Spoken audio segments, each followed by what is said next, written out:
नमस्कार दोस्तों, मैं फिर से आपके सामने उपस्थित हुई हूँ वीडियोज़ लेके, जिसमें के अंतर्गत मैं और आपके नाम से और जीना इसी का नाम है शीर्षक से मैं वीडियोज़ शेयर करती हूँ। तो जैसा कि आपने यदि मेरे पिछले वीडियोज़ देखे होंगे तो जीना इसी का नाम के में ऐसे मैं किरदारों को छांटती हूँ या ऐसे मैं कैरेक्टर्स को लेती हूँ, चुनाव करती हूँ जिनका बचपना बहुत ही ज़्यादा धूमिल था, अभावग्रस्त था, भूख से बिलबिला रहे थे, पढ़ना चाहते थे पढ़ नहीं पाते थे क्योंकि पैसा नहीं था। छोटी सी उम्र में माँ बाप का साया ने सर से उठ गया, या फिर माता मर गई या नहीं रही तो दूसरी माता ने, सौतेली माता ने कह ढाया, घर से निकाल दिया।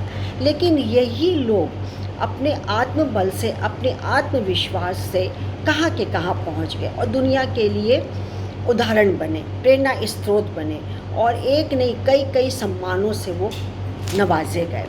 तो इसी श्रृंखला में मैंने एक और किरदार चुना है आपके लिए।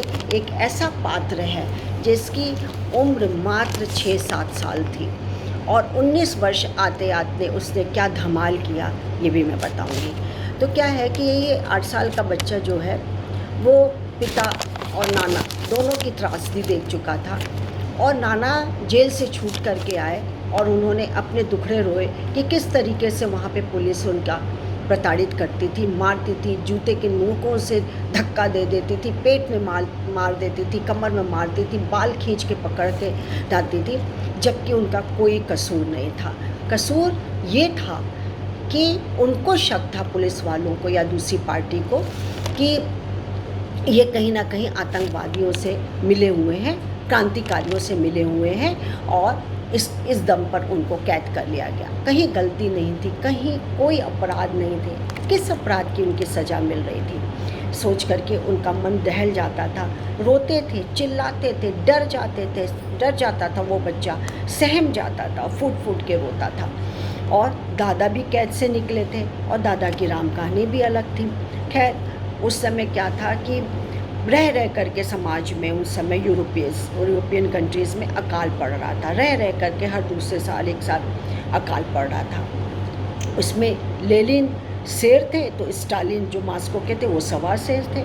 शासन का शिकंजा जो कि ऐसे कस किया कि इंसानों को सांस लेना भी हो तो उनका ही, स्टालिन का ही यदि ऑर्डर होगा तभी वो सांस ले सकते थे, वरना नहीं। और स्टालिन के विचार इतने मजबूत थे, इतना ज़्यादा कट्टर थे कि उसकी जगह जूतों के नीचे या कैद खाने में, इनकी कोई बात नहीं मानता था तो वो या तो कैद खाने में कैद कर लिए जाते थे या जूतों की नोक से उन पर हमला किया जाता था।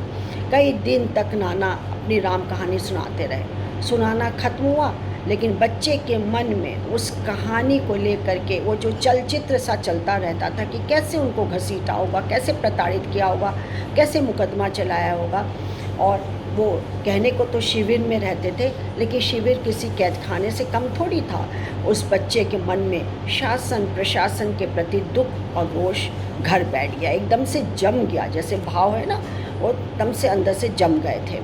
वे ऐसे दिन थे जब देश के बाहर अंदर लड़ाइयाँ चल रही थी। एक बार जर्मन फौज ने गांव पर जाकर के हमला कर दिया।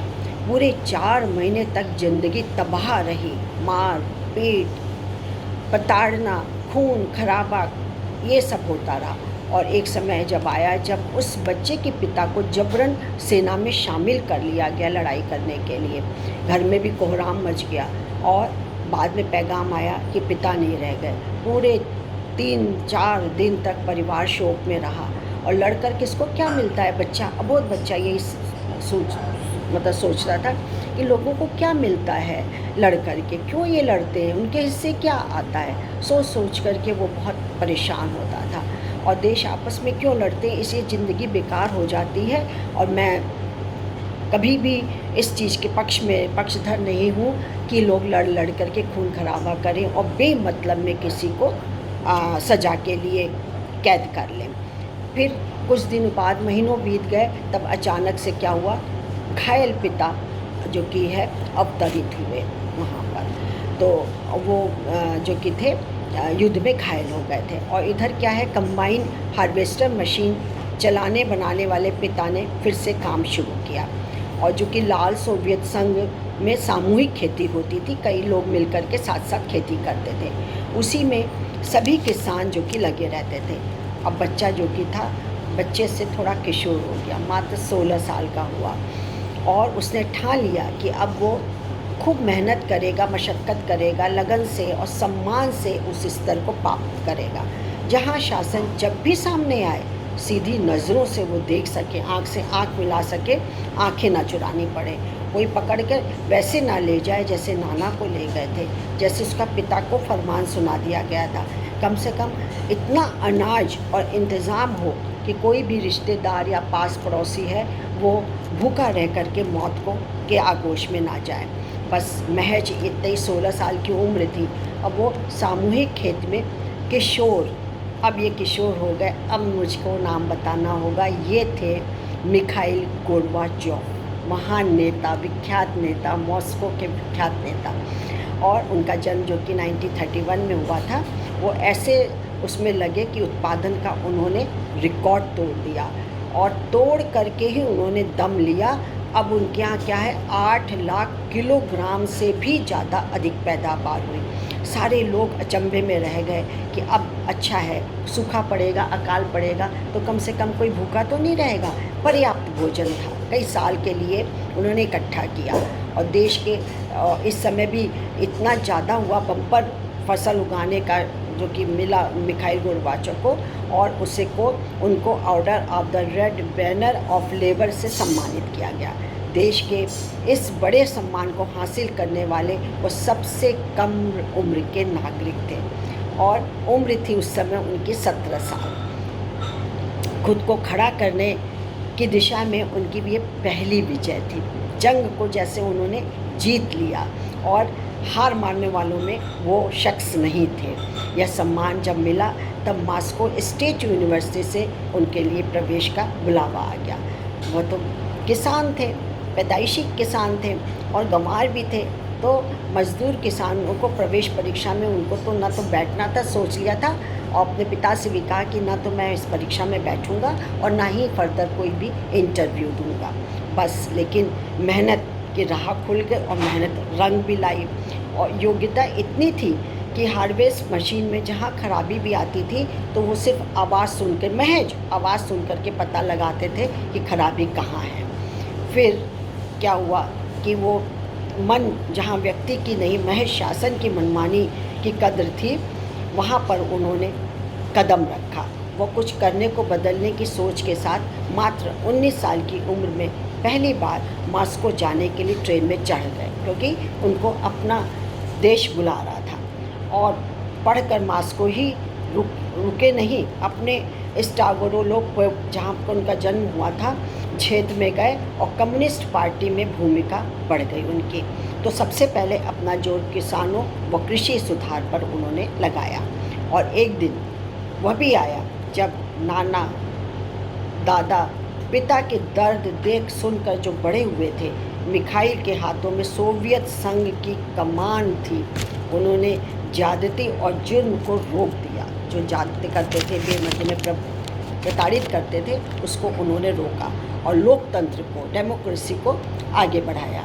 दुनिया से शीत युद्ध को ख़त्म करके, परमाणु होड़ समाप्त करके, जर्मनी की दीवार ढहरा करके अफ़गानिस्तान से सेना वापस लौटाई और यूरोप के एकीकरण को बल देकर मिखाइल ने पूरी दुनिया को जैसे बदल दिया हो। ये थे मिखाइल गोर्बाचोव, पूरे मॉस्को के नेता, एक छत्र। लेकिन उन्होंने कभी ज्यादती नहीं की, कभी किसी के ऊपर आरोप नहीं लगाया और शासन में भी इतनी छूट लोगों को दी कि अब लोग बेखौफ होकर के निकलते थे। अकाल से लोग जो अकाल पड़ने से अकाल मृत्यु हो जाती थी, उसके लिए उन्होंने इतना पर्याप्त अनाज उत्पादन किया कि लोग अब पर्याप्त अपने में स्टोर करने लगे और कोई भी फिर बेमौत या अकाल मृत्यु का ग्रास नहीं, या फिर भूख से किसी की मृत्यु हुई हो, एक भी उदाहरण नहीं मिला। तो ऐसे किरदार को शत शत नमन है, हेड्स ऑफ है कि हमारे देश और हमारे देश के बाहर भी ऐसे किरदार हैं जिन्होंने प्रताड़ित होकर के अपने को एकदम अभावग्रस्त हो करके इतनी मुश्किलें परेशानियों को झेल करके भी वो कहाँ से कहाँ पहुँच गए। फिर आज मैं यहीं पर अब समाप्त करती हूँ, फिर एक नई जीवनी के साथ या फिर एक ऐसे किरदार के साथ आपके सामने उपस्थित होंगी जिन्होंने दुनिया को बदल के रख दिया। इसके लिए आज मुझको इजाज़त दीजिए। नमस्कार, थैंक यू।